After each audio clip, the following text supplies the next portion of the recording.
ni Sheikh Al-Hadi Omar Kawambwa. Mwanamume wa Kiislamu ameoa muda huo huo. Mume wa sampuli namna hii, sheria ya Uislamu imetamka nini juu ya mume kama huyu ambaye anamwacha mke na papo hapo anamfukuza? Hataki, ambia bana, sheria imeniambia nikaenda, kakalie kwa babako bana, hapa hakuna nafasi, nenda zako bana, mimi nishakuacha. Sheria inasema nini? Karibu. Assalamu alaikum warahmatullahi wabarakatuh. Alhamdulillah wa sallallahu ala sayyidina Muhammad bin Abdullah wa ala alihi wa sahbihi ajma'in. Kwanza kabla ya kulijibu swali, nirudi nyuma kidogo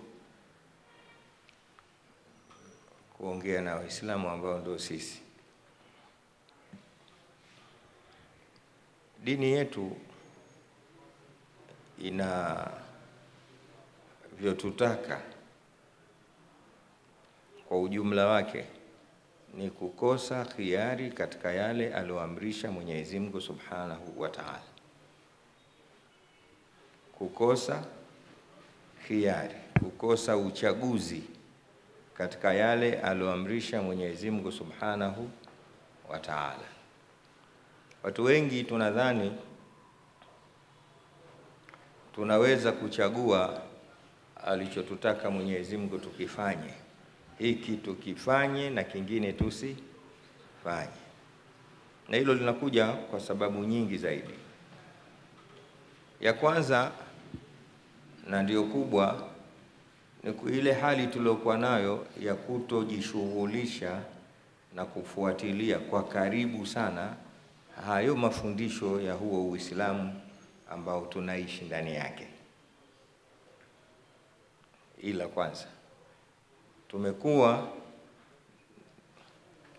hatuna haja ya kujishughulisha kuyajua yale ambayo Uislamu unatutaka, na ilhali sisi ndio Waislamu wenyewe. Uislamu ni kanuni, ni utaratibu, ni mfumo wa kisheria ambao unamtaka kila Muislamu kuishi ndani ya hali hiyo au mfumo huo. Ipo milango ya kidharura, milango ya kusamehewa, lakini nayo yote hiyo haitojulikana isipokuwa kwa yule ambaye anajitahidi kuufuatilia Uislamu. Kwa hiyo niombe kwanza, pamoja na mihadhara yetu kama hii, na tukapata bahati wakatujia mabwana wakubwa kama hawa, lakini tutenge muda maalumu wa lazima, na huenda ukawa ndio wa thamani zaidi katika kujishughulisha na kufuatilia hatua kwa hatua yale ambayo Uislamu umetuletea. Al-Islam wal khudu'u wal inqiyadu lima jaa bihi nabiyuna Muhammad sallallahu alaihi wasallam. Uislamu ni kunyenyekea na kufuata yale yote alotuletea Mtume Muhammad sallallahu alaihi wasallam. Na huko nyuma ilikuwa upo uwezekano wa kusema mimi sijui huko nyuma, kwa sababu wanachuoni walikuwa wachache, lakini hata zile facility au njia nyenzo za kufata na kuelewa zilikuwa ni chache au ngumu. Lakini ndugu zanguni, wazee wangu, mashehe zangu, Waislamu wenzangu wakahama, kwa sasa kana kwamba udhuru huo haupo tena. Wanachuoni ni wengi sana, lakini hata zile njia zenyewe za kujua ni nyingi mno. Kwa hiyo swali kama hili tuloulizwa inaweza ikatokea pahala mtu sasa, mimi mwenyewe sijui. Kwa sasa sio udhuru tena. Hujui sawa, ni ipi juhudi unaoifanya ili angalau ujue? Nimeanza hivi kabla sijajibu swali hili la kisheria, na mimi si mwana sheria sana, mimi mtu wa kukumbusha kama hivi, kutokana na hali ninayoiona sasa hivi. Wanadamu hususan sisi Waislamu tumejiweka mbali na mafundisho ya dini yetu. Vitu kama hivi vinaweza vikaonekana ni vikubwa kweli kweli, kumbe ni vitoto sana au vidogo mno kwa wale ambao kwamba wamejiwekea utaratibu wa kufuatilia dini yao. Zirudi zile darasa za misikitini alfajiri, zirudi zile alasiri, zirudi magharibi, kati ya Isha na magharibi ziwekwe. Mashehe wapo hawa, tuwasuke wakina Sheikh Omar Damka na wengine, watuwekee darasa misikitini, tufuatilie maisha yetu ya kiibada, lakini maisha yetu ya kimuamala. Tusemeni inshallah, tusemeni tena inshallah, tusemeni tena inshallah. Lakini isiwe inshallah ya rafiki yangu mmoja wa Kizanzibar, naye rafiki yangu mmoja wa Mzanzibari, Dar es Salaam kule. Tusemeni tena kwanza inshallah. Inshallah. Sasa isikilizeni ile inshallah ya rafiki yangu wa Kizanzibari. Aliniambia siku moja, Walidi, nyumbani kwangu kuna mtihani mkubwa. Mtihani. Haya, mtihanije? Una nini? Asema watoto wangu wanaponiagiza kitu au jambo niwafanyie, nikiwaambia insha Allah wanalia. Salim Mtume Muhammad. Asogea huku kidogo. Dharura. Mmenielewa? Kanifuata kajifunga kwa sababu mimi pale imamu kidogo. Anambia wallahi mtihani. Haya, mtihani vipi? Nyumbani kwangu watoto wangu wakiniagiza kitu, kwa mfano, baba tuletee kalamu, nikiwaambia inshallah wanangu wanalia. Tuseme tena inshallah. Ambia na wasiwasi, huenda ushaingia mtihani. Na haya mashule tunawapeleka watoto wetu, wengine wameambiwa inshallah ni matusi, wengine inshallah ni shetani. Hebu ndio wewe unaulizwa hivyo, unasemaje Sheikh? Wallahi mtihani dharura. Hivi ndio usemaji wangu jamani. Nikamwambia kabla ya kuona huo ni mtihani, jitizame wewe ni kwa kiasi gani au kwa asilimia ngapi unatekeleza insha Allah zako kwao. Tuseme inshallah. Pale ukisema insha Allah, baba tuletee kalamu kesho, insha Allah unaleta. Sasa aktharia za insha Allah zako zote hujafanya kalamu hata moja kuwaletea. Wenzio wameelewa insha Allah, sitaki. Mmenielewa? Sasa jamani, neno langu, nimeulizwa swali la kisheria, lakini nimeona nipoanzia huko, nimeona na mimi nichomeke hapa kwa sababu ni mtu wa kukumbusha ndio maisha yangu. Turudishe darasa za misikitini. Walimu hawa wapo na alhamdulillah. Nikimzungumzia mfano ndugu yangu, tangu miaka ya 80 na kitu sijui 90 huko tumekutana mbali. Yeye katoka huku, mimi nimetoka Dar es Salaam, tumekwenda pahala kuyafata haya na tulipata tabu, dhiki, hatujui tunachokula wala tunachokunywa. Ilifika pahala mtu unakonda wewe mwenyewe unajisahau, hivi kulia huku au huku kushoto hujui. Salim Mtume Muhammad. Wallahi ilifika hivyo. Simuone hivi leo shekhe, ilikuwa tunakimbiana, hujui kulia kwako wala kwa namna ulivyokonda, sababu yake kukosa lishe.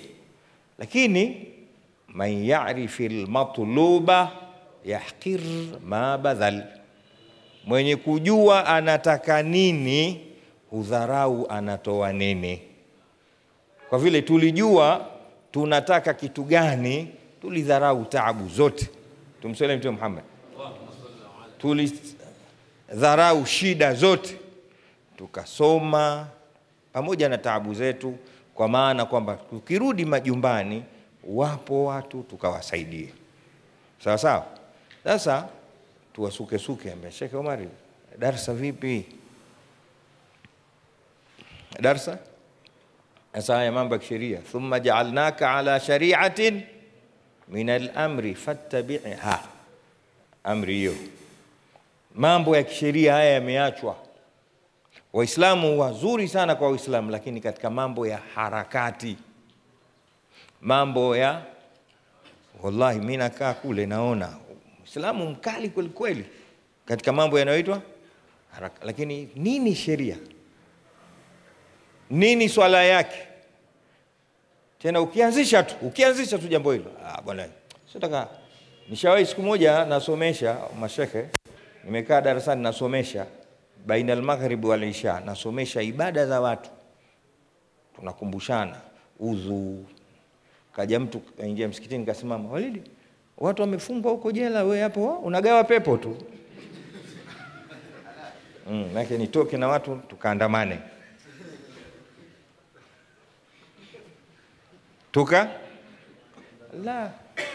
Maandamano ni kujua haya. Itakapokuwa watu wanayo sheria yao vizuri, ni kuandamana tosha. Al-Islam wal khudu' wal inqiyadu lima jaa bihi nabiyuna Muhammadun khalas. Basi nimeona nianzie hivyo, kwa hiyo najibu lile swali. Muislamu unamtaka mume hapo itakapotokea kumuacha mkewe, amuweke mkewe yule katika muda wa eda yake kwake nyumbani pale. Eda aisimamie yeye, eda ailinde yeye. Wa ahsul idda. Labda zitakapokea dharura sasa za uadui na nini, lakini eda ni yako wewe mume, anakaa yeye, lakini wewe kipindi kile chote. Usipofanya hivyo unaingia makosani, kwa sababu hii ni amri ya Mwenyezi Mungu Subhanahu wa Ta'ala. Dharura ya kusema nilikuwa sijui, au basi ondoka sikutaki, mwanamke anakuwa ana khiari, ataondoka. Shamwacha ataondoka, lakini tatizo hili ni nani? Lako. Kila anachokiamrisha Mwenyezi Mungu Subhanahu wa Ta'ala au anachokikataza, manufaa yake ni kwetu.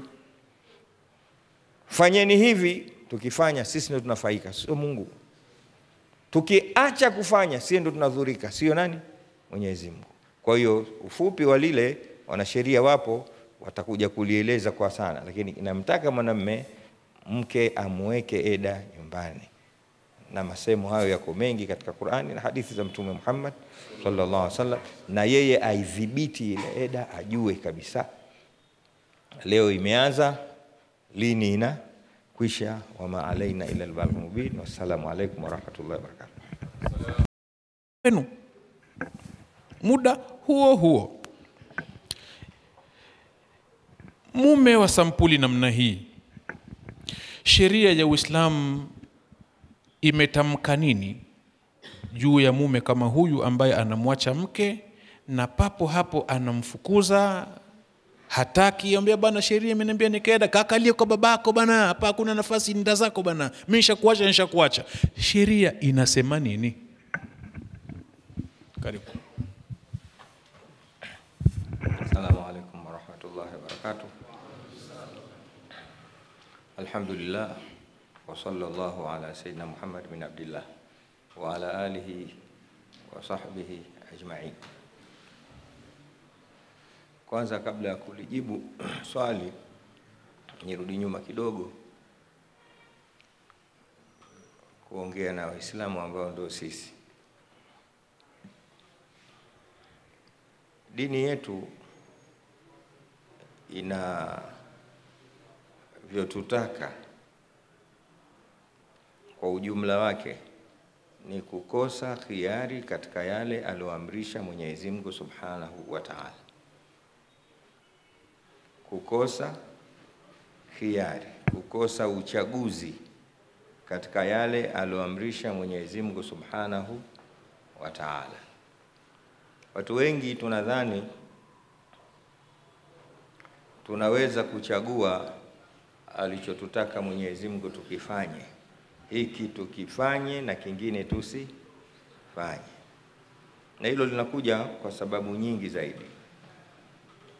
Ya kwanza na ndio kubwa ni ile hali tuliokuwa nayo ya kutojishughulisha na kufuatilia kwa karibu sana hayo mafundisho ya huo Uislamu ambao tunaishi ndani yake. Ila kwanza tumekuwa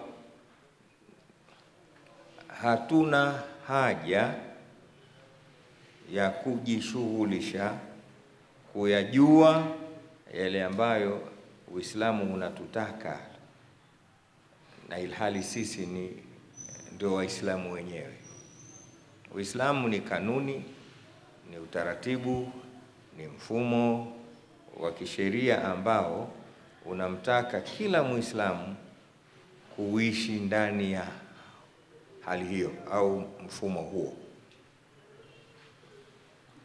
Ipo milango ya kidharura, milango ya kusamehewa, lakini nayo yote hiyo haitojulikana isipokuwa kwa yule ambaye anajitahidi kuufuatilia Uislamu. Kwa hiyo niombe kwanza, pamoja na mihadhara yetu kama hii, na tukapata bahati wakatujia mabwana wakubwa kama hawa, lakini tutenge muda maalumu wa lazima, na huenda ukawa ndio wa thamani zaidi katika kujishughulisha na kufuatilia hatua kwa hatua yale ambayo Uislamu umetuletea.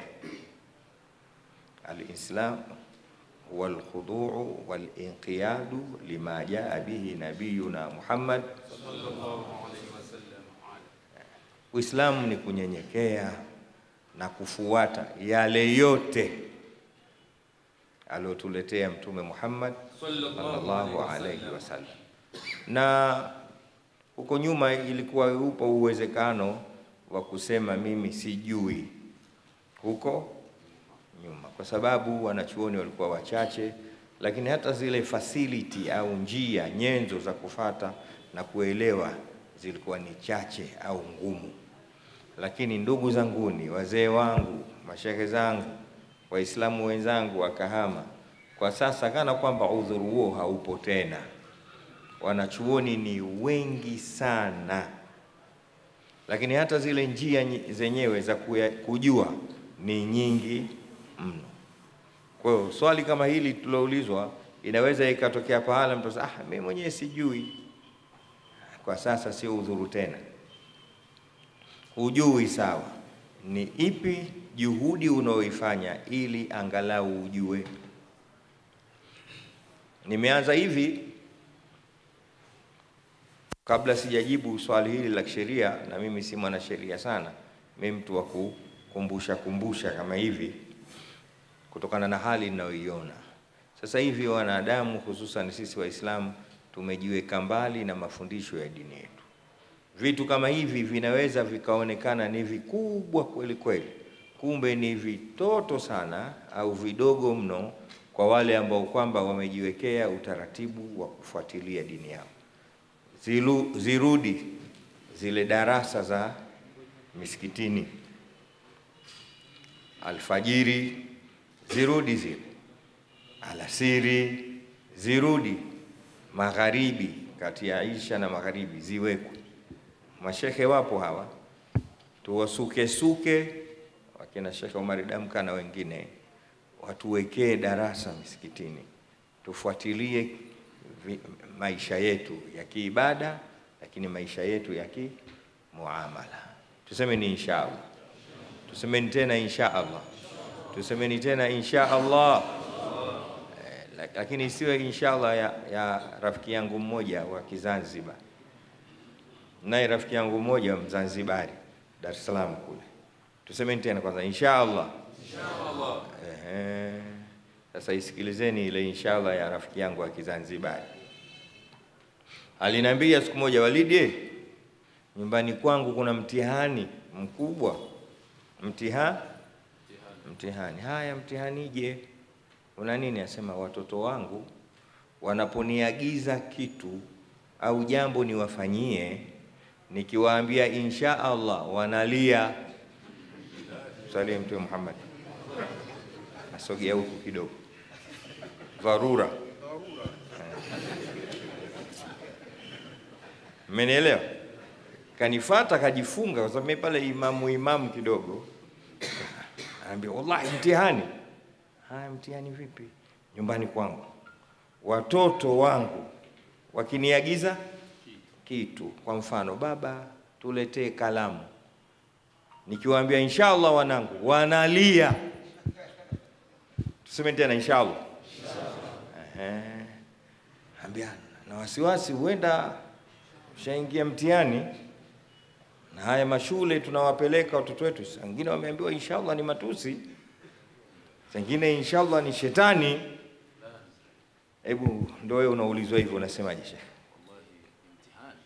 Dharura. Hivi ndio usemaji wangu jamani.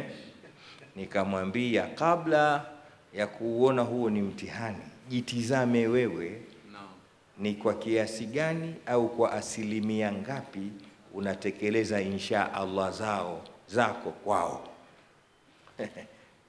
Tuseme ni inshallah.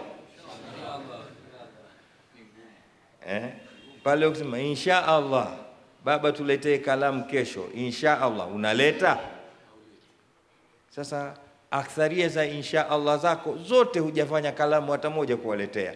Wenzio wameelewa insha Allah, sitaki. Mmenielewa? Sasa jamani, neno langu, nimeulizwa swali la kisheria, lakini nimeona nipoanzia huko, nimeona na mimi nichomeke hapa kwa sababu ni mtu wa kukumbusha ndio maisha yangu. Turudishe darasa za misikitini. Walimu hawa wapo na alhamdulillah. Nikimzungumzia mfano ndugu yangu, tangu miaka ya 80 na kitu sijui 90 huko tumekutana mbali. Yeye katoka huku, mimi nimetoka Dar es Salaam, tumekwenda pahala kuyafuata haya na tulipata tabu, dhiki, hatujui tunachokula wala tunachokunywa. Ilifika pahala mtu unakonda wewe mwenyewe unajisahau, hivi kulia huku au huku kushoto hujui. Salim Mtume Muhammad. Wallahi ilifika hivi. Simuone hivi leo shekhe, ilikuwa tunakimbiana, hujui kulia kwako wala kwa namna ulivyokonda, sababu yake kukosa lishe. Lakini man ya'rifil matluba yahqir ma badhal, mwenye kujua anataka nini hudharau anatoa nini. Kwa vile tulijua tunataka kitu gani, tulidharau taabu zote. Tumsalimu Mtume Muhammad. Tulidharau shida zote, tukasoma pamoja na taabu zetu, kwa maana kwamba tukirudi majumbani wapo watu tukawasaidia. Sawa sawa. Sasa tuwasuke ambaye Sheikh Omari, darasa vipi? Darasa sasa ya mambo ya sheria, thumma ja'alnaka ala shari'atin min al-amri fattabi'ha. Amri hiyo, mambo ya kisheria haya yameachwa. Waislamu wazuri sana kwa Waislamu, lakini katika mambo ya harakati, mambo ya wallahi mimi nakaa kule naona Muislamu mkali kweli kweli katika mambo yanayoitwa haraka. Lakini nini sheria? Nini swala yake? Tena ukianzisha tu jambo hilo, bwana sitaka. Nishawahi siku moja nasomesha mashekhe, nimekaa darasani nasomesha baina al-maghrib wal isha, nasomesha ibada za watu, tunakumbushana udhu. Kaja mtu aingia msikitini kasimama, Walidi, watu wamefungwa huko jela, wewe hapo unagawa pepo tu. Nake nitoke na watu tukaandamane.